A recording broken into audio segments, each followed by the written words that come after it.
This is the Detroit Sports Podcast Network. I was trying to get it how I live. I want them dead presidents. I want to pull up, head spin, get it, get fly. I got 6 jobs, I don't get tired. I don't get tired. I don't get tired. I don't get tired. Get it, get fly. I got 6 jobs, I don't get tired. And we are still not tired on this week's episode. Episode number 100. We've finally reached episode number 100, and the show hasn't been canceled. That means, up to this point. Maybe it will in the future, but not yet. And I am your host, Vito and Doc, alongside my usual sidekick and broadcast partner and fun. That is Doc from Doc and Jack, John Charles McElroon. John, welcome into episode number 100. Did you ever expect us to get to this point in the history of Two Bad Hombres? Your second podcast that's reached 100. Obviously, you do the Tigers Talk weekly. Congratulations to us. Yeah, it's been fun, a great ride. I felt like when this podcast launched, we had a chance to talk about other things outside of the world of Detroit sports, and it's been fun. We've had great guests. A lot of guests come to the studio to share great stories, and it's just been a fun ride, and I hope to continue. Hope for 100 more. We'll play a couple voicemails of some great guests that we've had, and they want to wish us congratulations. It's been a fun ride. Obviously, we've had a ton of great guests with Thomas Hitman Hearns, with Bobby Nash from the UFC. It was really cool to just have guests in here that want to share stories, and with the relationships that we've built. I want to thank our great sponsors, Top Cat Sales and the Legacy Football Organization, for allowing this broadcast to happen. Obviously, Vito, big week of news in the world of college athletics. One of the premier coaches, arguably one of the top 3 coaches in college football, decided to step down, will not coach Ohio State after the Rose Bowl. What was your reaction when you heard the news Urban Meyer was no longer going to be part of Ohio State? It's kind of shocking, even though there were whispers that he might have left earlier this year, but it's actually going down. Ohio State's going to be led by Ryan Day, the heir apparent, obviously, and I think Urban Meyer can leave with his head held high in his mind, in that he's done a great job, won a national title, took Ohio State from where they were to a place of national prominence. And we'll talk about what it means for the local teams here in Michigan and Michigan State. But what's your reaction, Ohio State? Moving on to the next guy, offensive coordinator Ryan Day will be the new head coach starting in 2019. Yeah, keeping it in-house with Ryan Day, as you said, who was the interim guy before Urban Meyer, got the job back after the controversy with Zach Smith off the field that ensued before the season even kicked off. So Urban Meyer was in some deep waters, hot water, going into the season, and I don't think really ever recovered from that, and his legacy has taken a huge hit, and deservedly so. If he knew anything, which it looked like he did with the text messages exchanged with his wife, telling his wife about Zach Smith. So, Urban Meyer's wife knew about it. Urban definitely knew about it then, in my opinion. So, anyways, that's a big point, though, to bring up, but pushing that off to the side, at least for right now, he was hugely successful as a head man at the collegiate level, at Utah, at Florida, then Ohio State. And he was an elite head coach right under Nick Saban for the best of the best in college football. And he was in a class with Saban that Jim Harbaugh is not a part of. I mean, I would even go as far as saying, man, if Michigan could get Urban Meyer to go and be their head coach, Michigan will hire, and should hire at least, Urban Meyer right now. If Michigan knew had any inkling of knowledge that Urban Meyer would come out of retirement to become the Michigan football head man, I would go right now, fire Jim Harbaugh, say adios to Jim, and hire Urban, baby. Because if you bring Uncle Urban aboard, you would win a lot more than Harbaugh has done thus far through 4 years as a head man in Ann Arbor. Yeah, Vito, it's a situation in which I think people are kind of looking at it and going, okay, you know what? Was he going to be fired because of the allegations? Is this really a health-related matter? And a coach like Urban Meyer, unfortunately, is he's a guy that symbolizes what's wrong in sports. Super successful, ultra big ego. I mean, that's a guy that went to Ohio State to be a coach and started to recruit nationally, whereas a guy like Tressel would basically go in and take the top 10 talent from Ohio and put him on the team. Urban Meyer had the balls to say, look, there are better players outside of Ohio. I'm going to go recruit in Texas. I'm going to go recruit in Michigan. I'm going to go recruit in Florida. And he started to go out and get talent that didn't reflect Ohio, and he won. So he became a legend. And unfortunately, though, a coach like that, prior to coming to Ohio State, had some stink on him. Basically, took a program in Florida, had some recruiting issues and things that were talked about. And obviously, with what happened with Zach Smith and the whole ordeal there at Ohio State. So I got to ask you, because, look, this is a guy that's a proven winner. Wherever he goes, he wins. And he wins at the highest of highest levels. I mean, Michigan, I do believe some fans, and maybe a large percentage of fans, thought that Jim Harbaugh could maybe even replicate what Urban Meyer did and Nick Saban in terms of perennially, year after year, getting to the Big Ten title game, year after year, maybe competing in the top 5, top 4 to get into the playoff. It hasn't happened. You're looking at a trend now where maybe Jim Harbaugh gets 1 or 2 appearances and you just get 9 wins and 8 wins and things like that, but not the nationally prominent guy, top 2 programs. And I would ask you, and for my Spartans, I will have had to answer that question throughout this week regarding should Urban Meyer come to the Spartans. But, well, you would love for that to happen. It's not going to happen. Urban Meyer wouldn't come out of retirement for the Spartans. Exactly. So, but I'll ask you this. If you're a college AD and you're looking to jumpstart a program, maybe like Notre Dame, USC, Texas, do you bring this guy in knowing the baggage that he brings? Do you bring this guy to your program after 2 years knowing what he brings to the table? Because you almost know you're going to make money, you're going to be nationally relevant, and you're going to get wins. Is Urban Meyer toxic, or is he a football god savant that you would bring to your campus? He's toxic, but he's a winner. And that's the bottom line at these universities, is winning football games. And Urban Meyer has done it at such a high clip, one of the most consistently dominant and successful coaches year in, year out at winning football games at the highest level at the Ohio State, as Ohio State alums and players like to call it. Well, it's become a nationally prominent university for collegiate football because of Urban Meyer. Most notably, Urban Meyer has built up programs left and right, even built up Utah to a high level, built up Florida to even a higher level, you could argue, than Steve Spurrier ever built it up to be.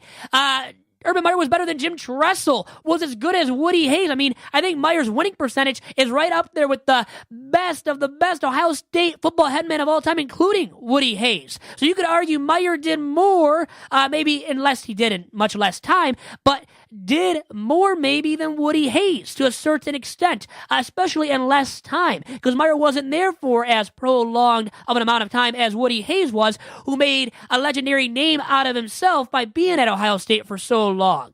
And if I'm an AD at another university that thinks I have a chance at getting Urban Meyer to come out of retirement, I go after him hard, baby. As hard as possible. I give him a blank check. I would go as far as that because I think among college football headmen, the only guy that is clearly better than Urban Meyer is Nick Saban. It's Nick Saban and then Meyer and then Dabo Swinney, or it's Saban, Meyer, then everybody else. It's very close in terms of whether or not you consider Swinney from Clemson to be a part of that most elite head coaching class. Because it's Saban, Meyer, and maybe Swinney. But my point is, if you can't get Nick Saban, you go out and get Urban Meyer. So once again, if I know I have a chance at landing Urban Meyer, I'm going after Urban Meyer, and I'm handing him over a blank check. I mean, I already said it about Michigan. I would fire Jim Harbaugh right now, say adios to him, and hire Urban Meyer if I knew I could get Meyer to be my football headman. Oh, wow, Vito, I'm surprised. Some journalists in town have said that they wouldn't sell their soul to bring in a guy. Well, and I get that he is a bad guy. I'm just considering the wins and losses on the football field. That's all I'm considering. Now, you have to consider the other stuff. That is right. And it's more righteous of all of us to consider what kind of person he is off the field. And I think he's a bad dude. I think morally, ethically, you name it. He's not the greatest dude off the field. But a lot of these bad guys, who aren't the nicest guys, win at the highest level, don't they? And Urban Meyer has proven that all throughout his collegiate football coaching career. Before we get to our guest, and a great guest at that, I can't wait to talk to him. How important is it for Michigan now with the transition? Are you bummed out a little bit that Jim Harbaugh will not have a chance to defeat Urban Meyer with Ohio State? And how important will it be for Michigan year one against Ryan Day at home in the Big House, a game likely that hopefully you and I can both attend, that Michigan walk away with that victory? I mean, look, even though you couldn't defeat your rival, it'll always be there. Ohio State was a team that owned Michigan for the better part of a decade now. Look, if the tide turns, so be it. I think Michigan's desperate for any kind of relevance at this point in time in terms of football on the national level. And if you have to beat Ryan Day, so be it. They need a victory versus Ohio State in the worst way. If it doesn't happen, though, I don't see how Michigan supporters can support Jim Harbaugh. I mean, you're looking at John Cooper in reverse, where Cooper was a decent coach for Ohio State, but just could never get over the hump consistently enough versus Michigan. Now you got Jim Harbaugh. You can't win versus Ohio State at your own house, especially with a first-year head coach. I would be hard-pressed to see support from Michigan Nation for Jim Harbaugh if you can't beat Ryan Day year one. And Michigan might not. As sad as that sounds, Michigan might end up being, in the Harbaugh era, 0-5 against his biggest rival in the Ohio State Buckeyes, a team he should have beaten this year once again. And I feel like almost Urban Meyer retired knowing I'm going out 4-0 against Jim Harbaugh head-to-head. He's loving that note. He gets to go out on that note. A surprise victory for the Buckeyes in blowout fashion at 4-0, a 4-0 clip now, head-to-head against Harbaugh in his career. Think about that. I think Meyer loves that too, man. And it does irk me a little bit. As somewhat of a Michigan fan, I got to admit, I am more of a Michigan fan and maize and blue supporter than, go green, go white supporter like you are with Sparty. But Michigan, man, should have won this year, and Harbaugh then could have said, man, I beat Meyer at least once. Now, Harbaugh can't even say he beat Urban Meyer head-to-head once at Michigan. And it looks bad for Jim Harbaugh, man. And I think Urban Meyer is touting that behind the scenes. I really think he is loving life because of that note, Doc. All right, let's dial up our guest. Vito, tell the audience who we're going to talk to. Sometimes on this podcast, we've had a chance to hear great stories, and this one is really great. It's an inspirational story and one that I'm looking forward to hearing. Right up there with our best guest, I think, in the history of this podcast. On episode number 100, I think it's very fitting to have on Kalin Bennett, the first student-athlete with autism to sign a national letter of intent to play for a Division I school and a team sport, specifically for a Division I school. So it's a great story, and Doc will dial up Kalin right now.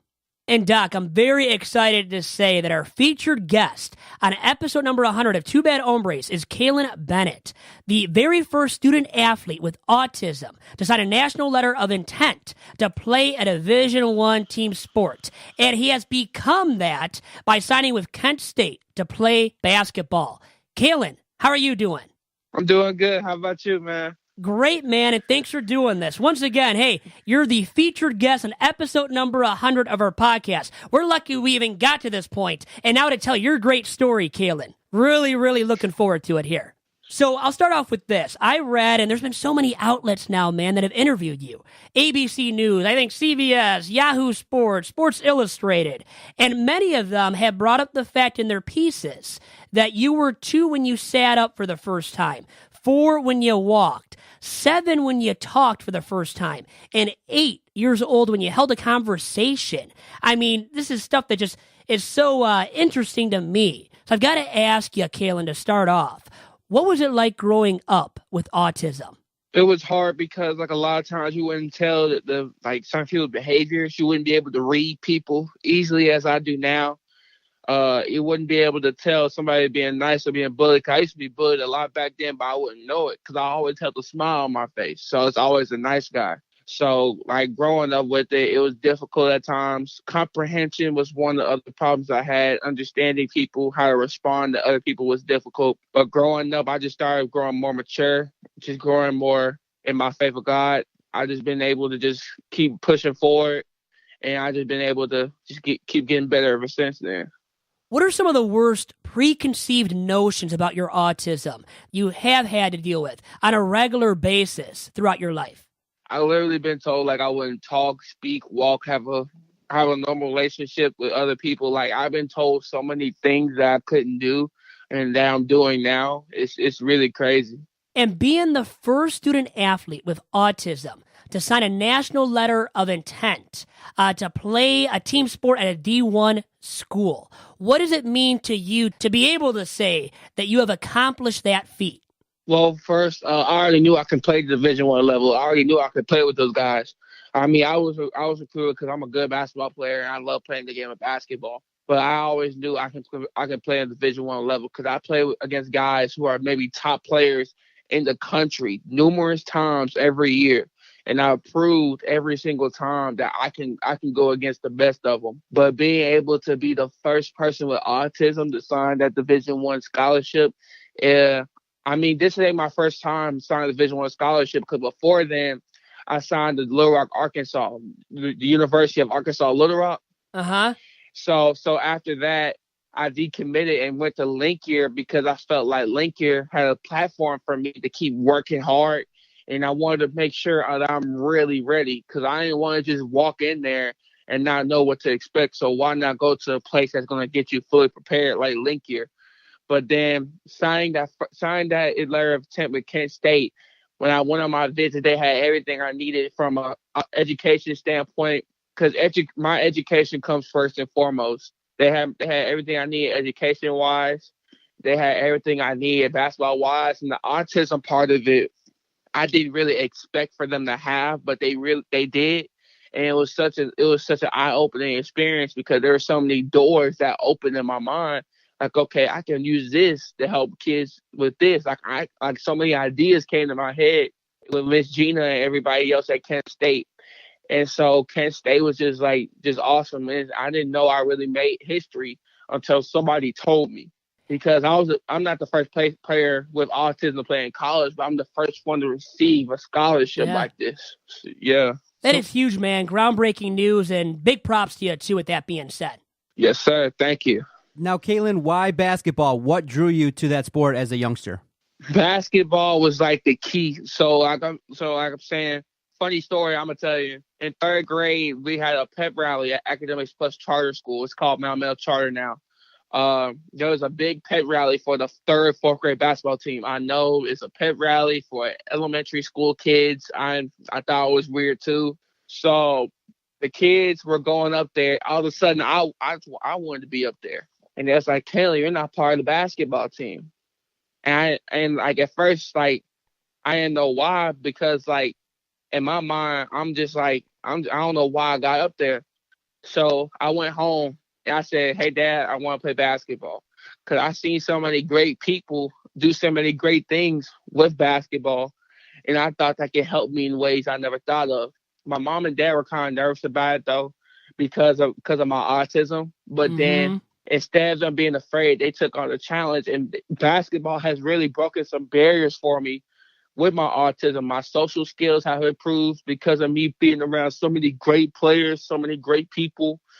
Comprehension has gotten a lot better because I started out with a great coach, Donald Williams. He's in Arkansas.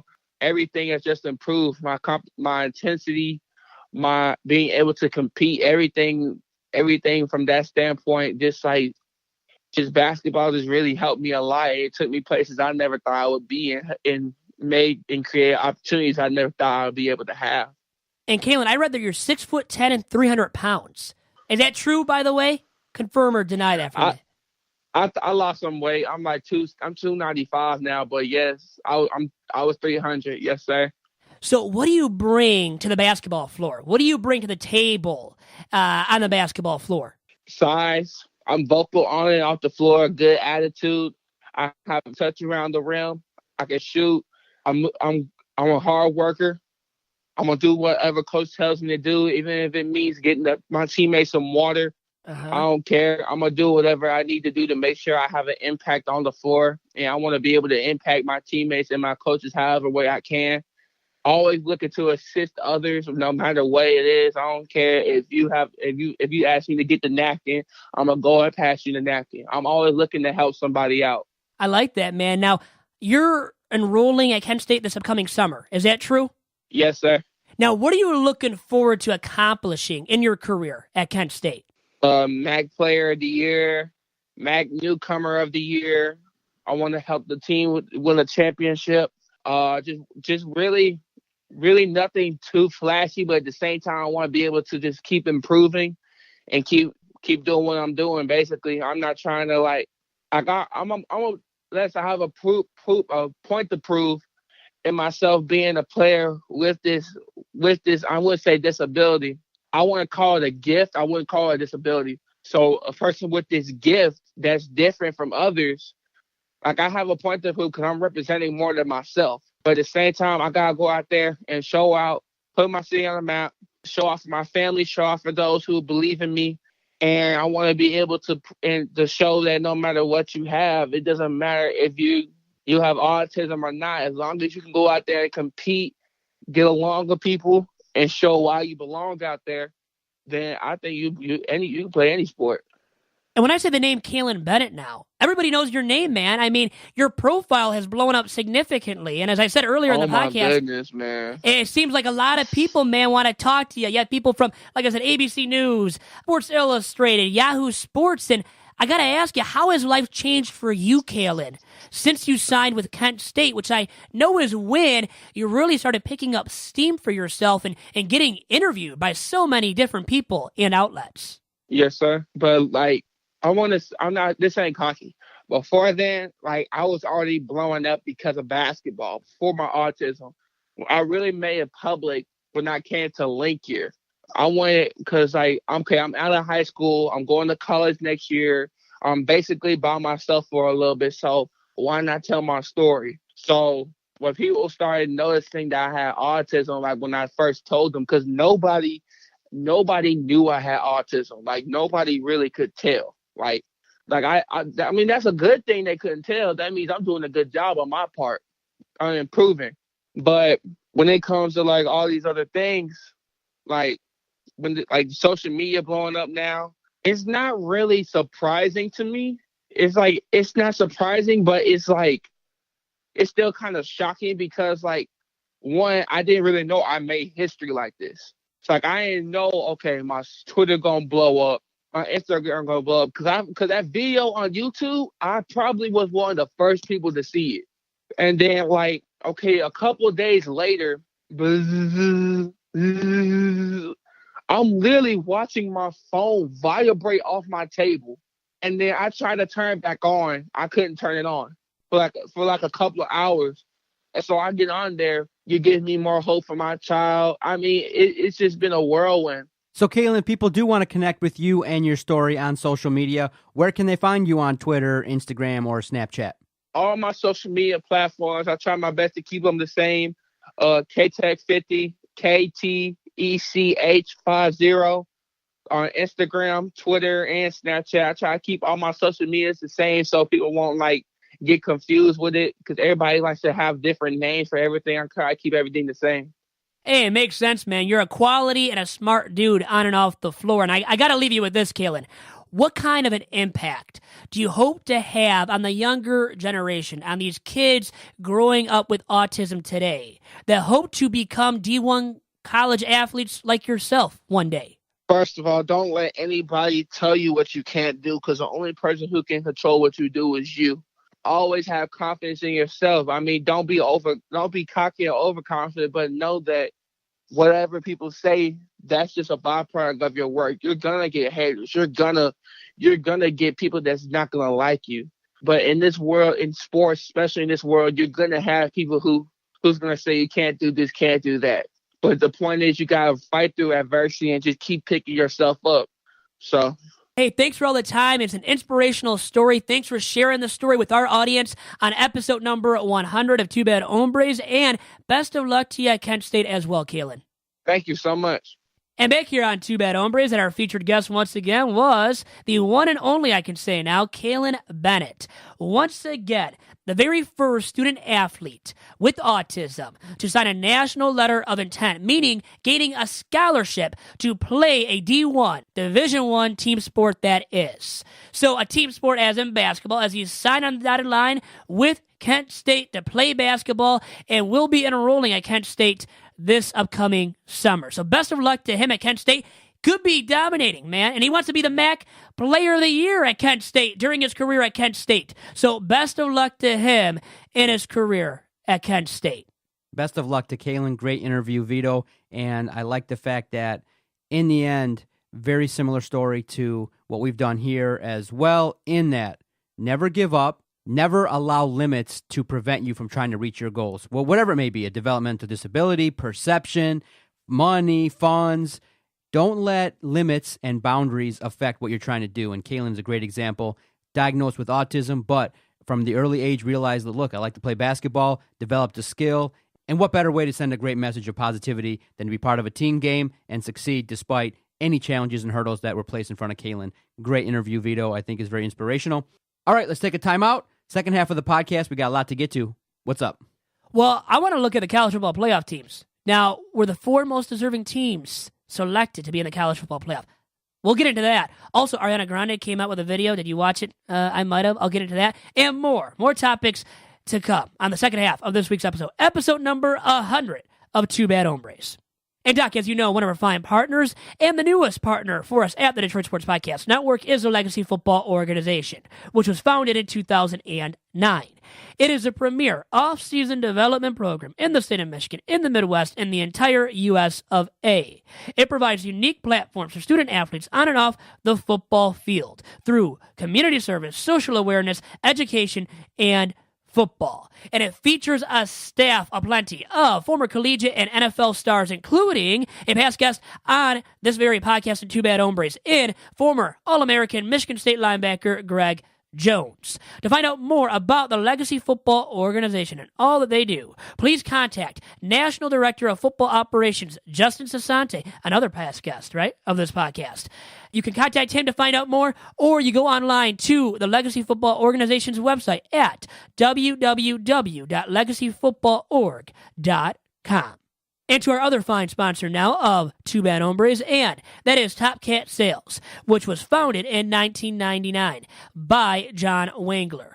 And through his leadership and credibility built up over the years, he has developed a great company in Top Cat Sales that delivers and distributes great high-quality team apparel to many club sports teams, high school sports teams, corporations, and even small businesses. And to get outfitted and to go all in with Top Cat today, and Monday through Friday specifically, and that means to get great apparel brands such as Adidas, you can call up Top Cat Monday through Friday at 248-246-1054. And you can also follow Top Cat Sales on Twitter for all of my latest tweets at Team Top Cat.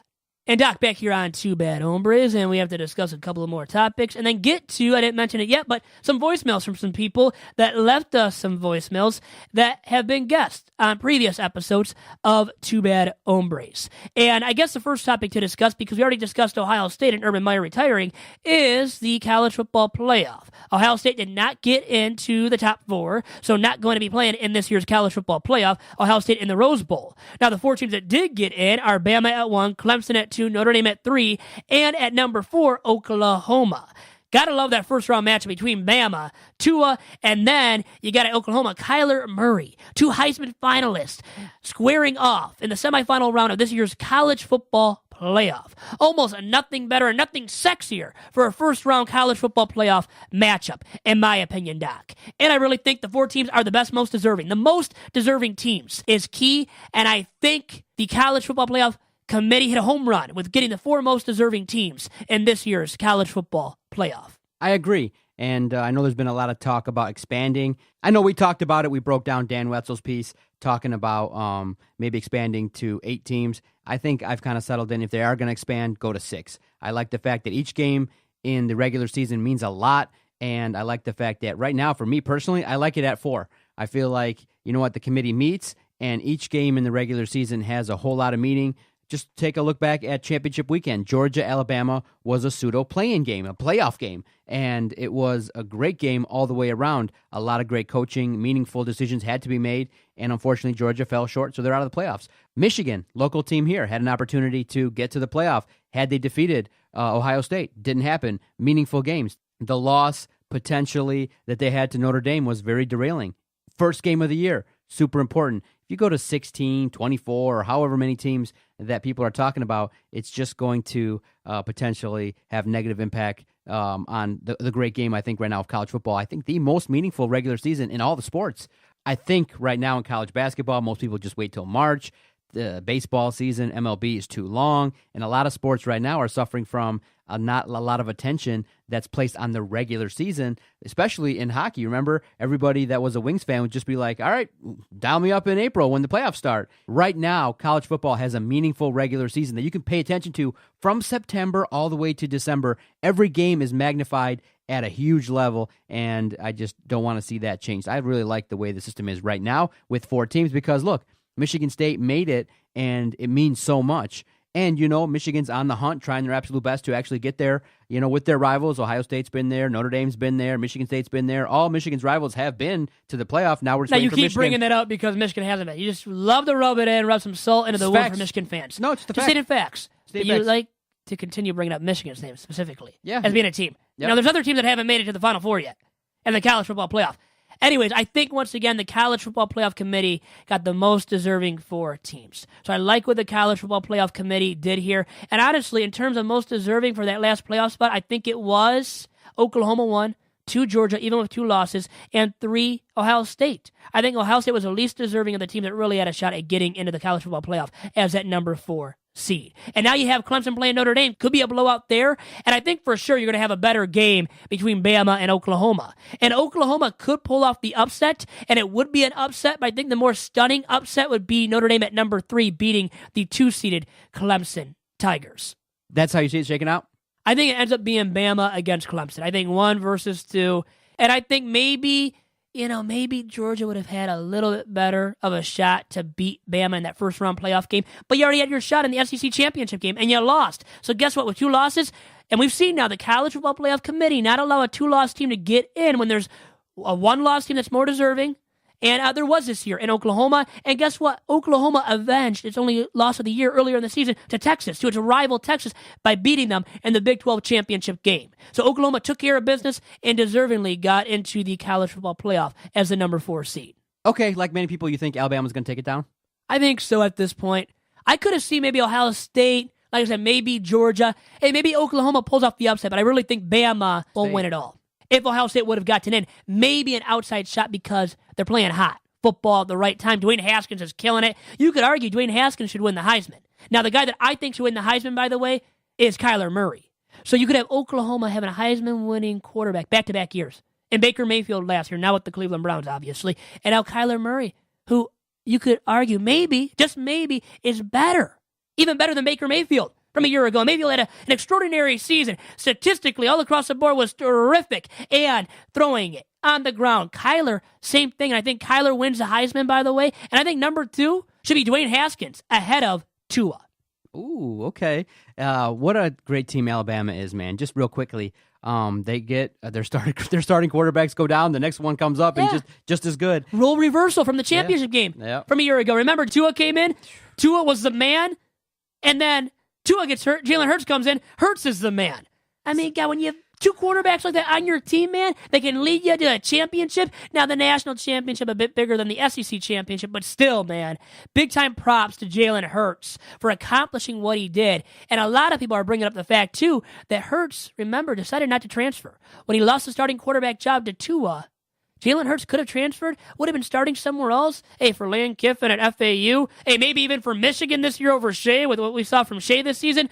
But just realistically, Hurts had other opportunities. Could have went somewhere else and started. Hurts stayed at Bama, and he was rewarded by getting the chance to come in relief in that Bama-Georgia SEC title game, and he got it done in a big-time and clutch fashion. And Hurts now is a legend, just like Tua. Just like that, Doc. Alabama just keeps on rolling. It'll be interesting. I definitely am looking forward to seeing Alabama-Oklahoma. It's going to be a fun contest, and I'm hoping it kind of ends up being Alabama-Clemson. I think 2 best teams can handle their business, and it should be a fun playoff.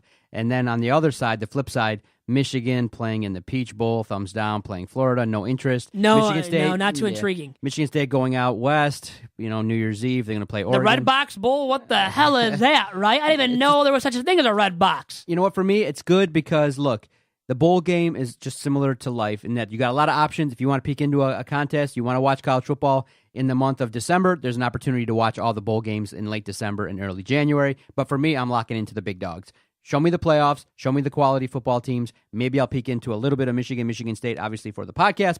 But for me, I'm not too invested in the bowl games as well. I do think there are a couple too many that they could. There are now. All right, Vito. Switching gears, the other big story in the world of sports is the situation with the Kansas City Chiefs and Kareem Hunt. A fascinating look again at how a major sporting entity is handling domestic violence. And it's significant in that, there have been precedents set regarding how to handle it and mistakes that were made. And unfortunately, the NFL made the same mistake again in terms of waiting for a video to react. And it's unfortunate for those that don't know about the Kareem Hunt situation. He's an NFL athlete, really a star player, star running back. In 2017, had the most rushing yards, premier running back again in 2018, doing a lot of great things for a team that's playing well in the Kansas City Chiefs. There was an incident in February. It just kind of was talked about, reported, and then basically nothing happened with it because from what was reported, Kareem Hunt went and talked to the Chiefs and basically minimized what happened. Unfortunately, then, an entity that is known for gaining access to, videos and not great things that, put athletes and celebrities in bad light, TMZ, found the video, and it clearly shows Kareem Hunt being aggressive towards a woman. And then right away, boom, swift action is taking place, which is very similar to what happened with Ray Rice. And there's reports from great entities that say that the league told the Chiefs, basically, don't really pursue the video. We're not really going to go find it. And I think that point right there is the key point in that. How do you investigate if you're the league or the Chiefs and you don't really talk to the woman and you don't really go in depth and talk to a lot of the key pieces, the key players in this situation? It's a sham. It's a sham from start to end because of the fact that they don't want to, expose people that are doing bad things, especially a high-profile player. And now the league is like, oh, shoot, we got discovered again. And it's just poor management because I'm not, in terms of a leadership style, a person that likes to react. That's really kind of a stupid way of leading. You got to be proactive. And in a situation like this, Kareem Hunt should have been suspended the first part of 2018, not the second half. And that just shows you the NFL is reactive, and they're not really trying to care about domestic violence. They're just trying to cover their ass and get to the next thing. That's all they're trying to do. If they were serious about stopping this, Kareem Hunt would have been thoroughly investigated. The situation would have been exposed. You would have found the video. Okay? Vito, TMZ, in the grand scheme of things, just like us, they're an entity. Okay? Now, they may have a lot more money, a lot more resources, a lot more staff, but they are an entity. If TMZ can go out there and get info, how is it that a billion-dollar, multi-billion-dollar entity like the NFL can't get a video? It's embarrassing. It's wrong. And I think the NFL is going to come away looking real bad. And again, this is another demerit on Roger Goodell and the way in which he leads. He leads from an angle of reacting instead of being a leader and being proactive. This is what a follower does, is that, this is somebody that's making a boatload of money, that doesn't have the best interest of the league at heart anymore. And this situation with Kareem Hunt, now you can debate the seriousness of it, and we'll talk about whether his future should be affected drastically like it has been. But in terms of how the league and the Chiefs handle it, it's completely and utterly embarrassing. And nobody that's looking at what the NFL did is buying that, oh, they did a thorough investigation. Sure. No, what they did was just ask one single question. Okay, let's move on. Let's pray and hope that the video comes out in the offseason. They weren't that lucky. And again, black mark on the NFL. It's a sham, like you said. It's a sham. Very reactionary. They weren't proactive. You already nailed it really on the head. And Kareem Hunt might not even deserve another job in the NFL. Maybe he gets a second chance down the line because he's talented, on the right side of 30, under 30, had a great season this year, last year as well, as part of an explosive, high-octane offensive attack with the KC Chiefs. So, hey, you can love his game, but you can't love him as a person right now. What he did is hugely wrong, and seeing that video and kicking that woman, man, is so outrageously wrong and just erroneous on his character, right? It's an ugly black mark on his character. And a guy like that doing that, man, it's hard to give him and to see where he is deserving of a second chance. Maybe it's something else in life, man, but when you do that, that's a big, ugly black mark on your reputation. It has taken a huge hit, and I think it's diminished any value that he brings onto the football field. And honestly, he should have been suspended. That video should have been found out and captured by the NFL back in February when it came out, and TMZ is able to get it. Again, just like TMZ got the Ray Rice video. Haven't you learned, NFL? And just to be more proactive, right, and not to be reactionary and waiting for the video to come out first and then reacting to it. It just looks so bad for the NFL. And the NFL, you could argue, and I will argue, should have suspended Kareem Hunt for a season. He deserves at least a season-long ban, at the very least, for his actions. And with that video, once again, it's a very negative mark on Kareem Hunt and his character, and it will be hard for him to recover. Will he play another down in the National Football League ever again? It's over 50% the likelihood of Kareem Hunt playing another down in the NFL. Now, if I was an owner, would I pick him up and give him a second shot to play in the NFL? No, because I believe a man that is that immoral, unethical to place hands, and in this case, to kick a woman, well, is in the wrong. Always in the wrong. I would never do it. And a real man would never lay hands on a woman, drag a woman out of an elevator like Ray Rice did, or kick a woman like Kareem Hunt did. Okay, right now, currently, Kareem Hunt's situation is that he's on the exempt list. Yes, from the commissioner's exempt list, yeah. And they're investigating again, and it's likely that he'll be suspended for 6 games, and so that's why he wasn't claimed off of waivers. He's officially a free agent. Anybody can go and pick him up, and if you want to see debates regarding should the Lions go get him or anybody else, go check out our Twitter page at Detroit Podcast, and definitely the debate rages on, and I think more information will come out. And more will be discussed, but I think the big picture is the NFL's got to do a much better job continuing to work with these athletes regarding domestic violence. And a player that played for Oakland University basketball, Kay Felder, as early as this week, also was arrested and faces domestic charges after a violent incident after a date in Toronto, I believe. So it's a tough situation all the way around. These young athletes got to find a better way to control themselves. Anger management's key. And sometimes, like we said, in terms of prevention, sometimes if you're an athlete and you're making millions of dollars, you don't think maybe just dropping $100, $200 an hour once a month to talk to a counselor just on how to live, what's going on in your life, the pressures of living. But shouldn't you almost know better, too? No, sometimes. At a certain age, Listen. You should know better. You should grow up, be mature about it, and know not to place your hands or to kick a woman like Kareem Hunt did. He should know better by now, too, Vito, man. Vito, you're talking in a vacuum, but there are situations that are what we call triggers in therapy. We talk about in anger management, there are mild triggers like, hey, I'm calling you names and things like that, or, medium triggers like, hey, I owe you $100, I'll give it to you in 2 weeks, and then I give it to you in 3. And then there are red button triggers like name callings, maybe hearing the N-word, hearing derogatory comments that just all of a sudden send you into like what we call a blackout rage. And sometimes when you are faced with the biggest challenge, you have to use the biggest coping skills, which is, hey, you buck up into your friends and they put you back. Having the self-control. About having self-control, too. Maybe then, calming down and just not letting those same words affect you in the same way. But that just doesn't come, Vito. That's what I tell people. Anger management is a skill, and it's something that has to be honed and practiced and talked about. And so that's why I'm always talking about prevention. You don't have to be ill to get counseling. You don't have to be at the point where your life is completely devastated.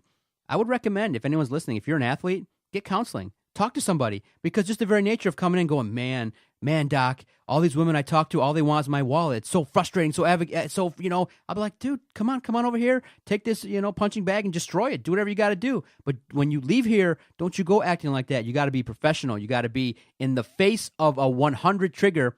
I've done to people, I've said, look, I'm going to call you this name. I'm going to piss you off. I'm going to get right up in your face and call you out. You got to handle it. And it's a skill, because they do feel it. They feel their heart racing. They feel they're fuming and things like that. But if they can do it in my office and chill out, going out in the streets, no big deal. Someone could tell them whatever, insult their mom, their sister.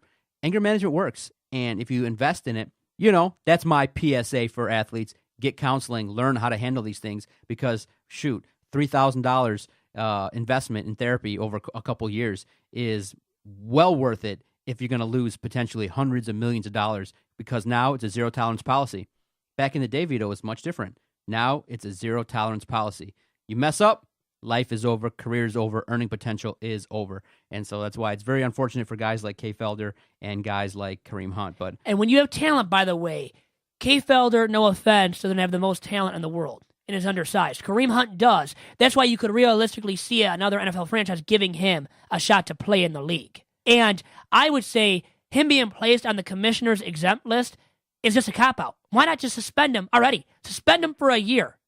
Give him that year-long ban. Why can't the NFL, Commissioner Goodell, hand down that suspension right now? Why is he still on the commissioner's exempt list? We know what he did. Now, we saw the video. Isn't that what you were waiting for? And then you reacted to it anyways. The Chiefs did, cutting him. So you see, nobody claimed him on waivers. You know it's serious, of a serious magnitude what he did to this woman, and totally uncalled for and unethical. Why not suspend him for a year at least now, if you're Commissioner Goodell in the NFL? I think that should be happening, and right now. Has to happen right now. All right, Vito, one final topic. Why is this in my, show rundown sheet talking about Ariana Grande? I guess, is this in regards to, and you can help clarify if I'm wrong, is this in regards to her breakup with Davidson, in that she released now the video that addressed this breakup and things like that, and you're curious as to, you're deciding whether this video was important, worthy of your time to watch? Is this what's going on in the rundown? Well, I think it is in response to Pete Davidson. And I gave my time. Okay, I took time out of my busy day last week to view the video for the first time, and it was amazing. It was stunning. You do not even need adult entertainment. That is spelled Porn when you watch that video, at least for a night. Really? What's up with the video? Oh, it's good. You got to watch it. Okay, so tell me about it. Raunchy, it gives you what you desire. If you're a man that thinks she's attractive, Oh, if she's you're into like Ariana gyrating, Grande, dancing? she's gyrating. She's doing everything that you hold could on. even envision and desire. Oh, really? Oh, yeah. Let's dial it up. You'll be loving it. Play it. Thank you, next. Just type that into YouTube. By the way, it beat every other single video that came out on its release day. The highest numbers and hits ever for a music video released in a single day. It's already at 104 million views. Wouldn't it be nice just to get that much of an instant reaction to all that you put up on your YouTube page, like Ariana Grande does receive? Must be nice, right? Yeah. Getting that immediate reaction, and she's a star, man. A huge star. Told me my hair looks sexy pushback. Okay, early on. And it features some cameos Okay. from some notable movie stars. It's kind of a play on Mean Girls, like a tribute to Mean Girls, which I saw that movie too at Lindsay Lohan. It might be bad for me to have said that, but I admit it. I fully admit I watched Mean Girls, and I did like Mean Girls, by the way, too, with Lindsay Lohan as the star of that movie. Okay. Early on, it's kind of a high school scene. It's a slow build-up high school scene, Ariana Grande has the title and everything. but now she gets into it, man. What was your impression of why was this hyped up? Because it was like It's teased. her. It's about her breakup. Look at Doc's eyes, man. Oh. Doc's eyes now, man, are glued to that music video. I love it. Oh my goodness. His eye level just changed immediately. He is so glued now to that video. Yeah, it's attention grabbing. He can't look off of it now. It is attention grabbing, right? She knows what she's doing, man. A It's young a play on woman her in sexuality. stockings. Yeah. So this is her trying to get attention through sexuality. It's attention grabbing, and definitely it got 100+ million views already on YouTube. What is it at? 104 million views? Yes. But she's a star, man. It screams she's a star. Yeah. She's beautiful. She's talented. Great vocals. I mean, and it's catchy. It gets all these guys that don't even like this kind of music. It's catchy. Look at Oh, Kris Doc Jenner. was dancing a little bit. Kris Kris Jenner. Jenner is like her mom in the video, by the way. And she films one of Ariana's acts on stage during this like school play in the auditorium. Kris Jenner's in the crowd filming it on her camcorder. So it's a tribute to Mean Girls too. If you saw the movie once again. Okay, now Ariana Grande is a little young. It's not in my demographic. I'm more into Kim Kardashian, obviously There a you little go. older. But for a guy like you, It makes sense, right? There's nothing wrong with me watching that video, correct? It's not like I've watched it multiple times.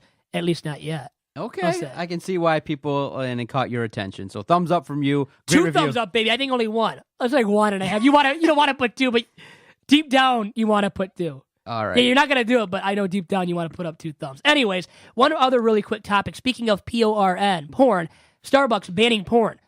Now it's not accessible via its Wi-Fi, which is hilarious. Like, it was accessible at one point?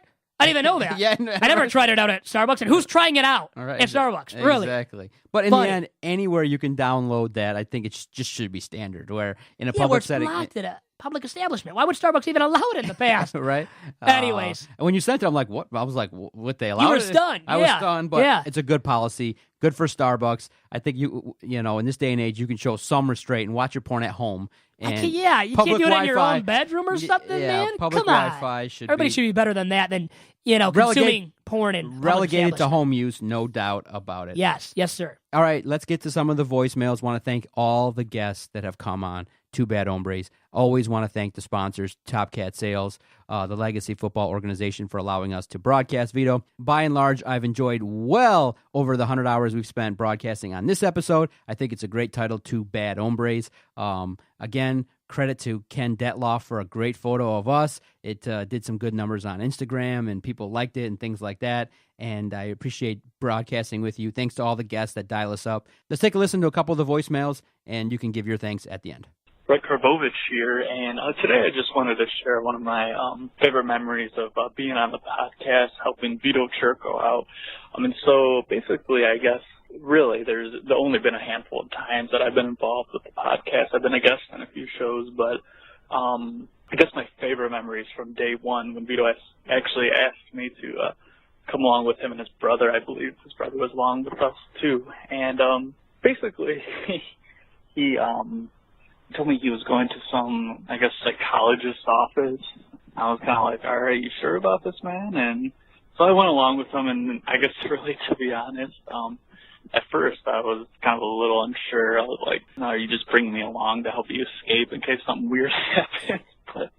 But anyways, it actually ended up going really well. And, I guess the original plan was for me to help Vito edit some sound clips, but it kind of fell to the wayside, and Vito kind of quickly learned how to use the audio software to edit clips for podcasts. And so, again, as I went on, I saw that it wasn't as sketchy as I originally thought, going into some doctor's office recording podcasts. It was actually a really neat experience to see that and to actually, again, be a guest on various podcasts discussing just, I know topics I've talked about, things about Detroit, experiences. I remember the solar eclipse talking about that as well. So I think what you guys are doing is great. I know it's growing. People that you've had on the show, big names. So guys, just keep up the good work. And again, just want to congratulate you on your 100th episode of Two Bad Hombres. So congratulations, guys, and can't wait to see what you guys have in the future. Brett, bringing it. I loved it, man. I loved it. Brett is funny. I like that contribution. And, yeah, it does sound funny. I'm going to some doctor's office. But now, Vito, I told you how to remedy that. You're going to a sports psychology office, and it kind of eases. It's part of the practice as well. It sounds better when you say a sports psychologist's office.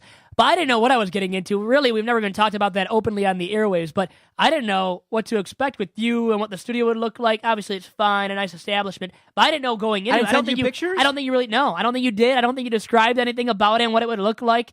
And I didn't, honestly, I'll admit this, I didn't bring Brett in just in case I had to get an escape plan. It wasn't that bad. No, I didn't expect it to be that bad and weird. Quickly, to recap, you invited yourself. You said, hey, I want to be part of the network. I messaged you to start it off. And I said, you said you were willing to. You talked to Adam. You guys were willing to have me on in studio, but you never sent me any photos of what any of this equipment or the studio looked like. So I had no idea coming into my first recording of Tigers Talk, which is the first ever podcast, Tigers Talk episode number 1, the very first podcast that I ever recorded with the Detroit Sports Podcast Network.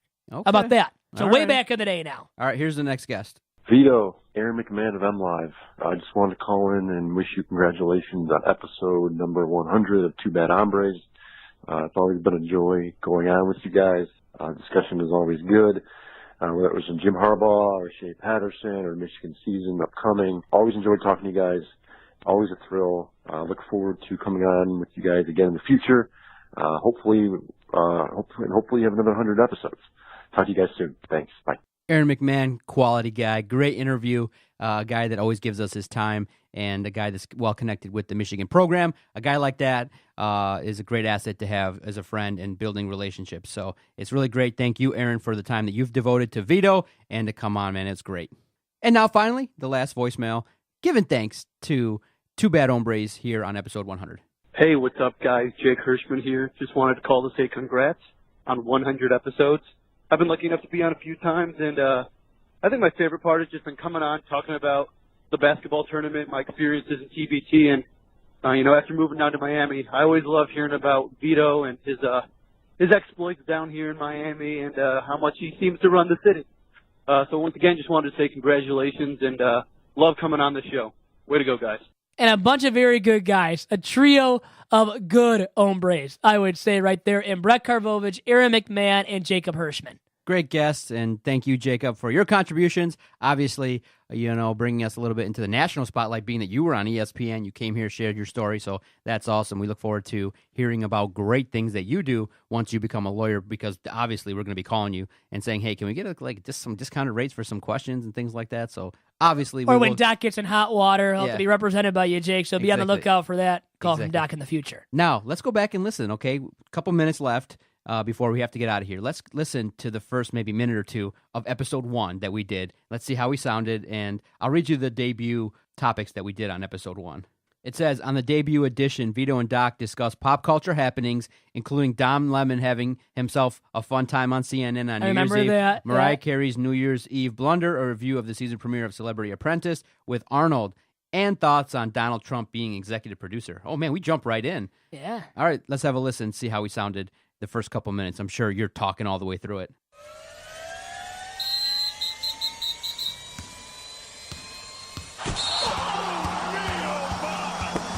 This is the Detroit Sports Podcast Network.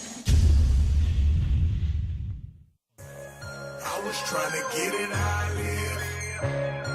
I want them dead presidents. I want to pull up, head spin, get it, get fly. I got 6 jobs. I don't get tired. I don't get tired. Welcome, everybody, to the debut edition of Two Bad Hombres. My man Vito and the Doc joining you here for this special podcast. Where this idea came from was Vito and I recording the Tigers Talk podcast. Each and every week, we have a good old time talking, and after the recording, we just sit here and we banter back and forth a little bit about things going on socially. We play jokes on each other. We make fun of each other. And through our text conversations back and forth, we just said, you know what? Why don't we just talk to each other about things going on in the world, talk about sports? Let's just do a podcast together where I can also at the same time, you know, give my opinions and not let Vito just talk his way through like he does in the Tigers Talk podcast. So, Vito, welcome, and I'm looking forward to see where this podcast goes. I will take credit for the name, Two Bad Hombres, but first, I want to know why you at first decided that the name Hot Takes was not good, because you seemed to, when I threw that out there for the name of this podcast, kind of, you know, looked at me and was like, can we call it something else besides Hot Takes? And you weren't even close to being flattering at all. Well, you know what? You can be a bad hombre to a certain extent, but when you're just bad, just a bad human being with bad ideas, then we had to change it up. So not just like you, I thought that was already like taken or too popular, like hot takes. People say hot takes all the time and use that phrase to describe First Take, Undisputed with Skip Bayless, and Sharp. So it kind of has a negative connotation. We're trying to get away from that negative connotation, if you get my drift. I thought that we'd established when we did the podcast and the Tigers Talk podcast and when you arrived here on the network that I was always going to be right. And that whatever yeah, you were always going to be right. And then man, the name, I forgot I dissed your name to start off. And then you started off the podcast? You talking yourself? Yeah. I wonder how quickly that ended. I'm glad that ended. I think our experience talking baseball led us right into the natural way we banter. We disagree, and I'm right and you're wrong. And so here we are. Or I'm right and you're wrong. Most of the time, 100 episodes later, we're still doing our thing, and I can't wait to do 100 more. Again, thanks to all the sponsors that have worked with us, everybody that's downloaded, everybody that's called in. And again, thank you so much to Kalin Bennett. A great story, great inspirational story, and we'll keep delivering it every single Saturday. Two Bad Hombres. Follow the network at Detroit Podcast. Follow Vito Valenti Churko at Vito Jerome. You can message us anytime, like you heard, via the voicemail platform, 248-579-8686. Get your thoughts heard worldwide. Thank you so much. We greatly appreciate it. What a fun podcast. Thanks to everybody for tuning in to 100 episodes of my madness and Doc's insanity. Thank you much, guys. Adios.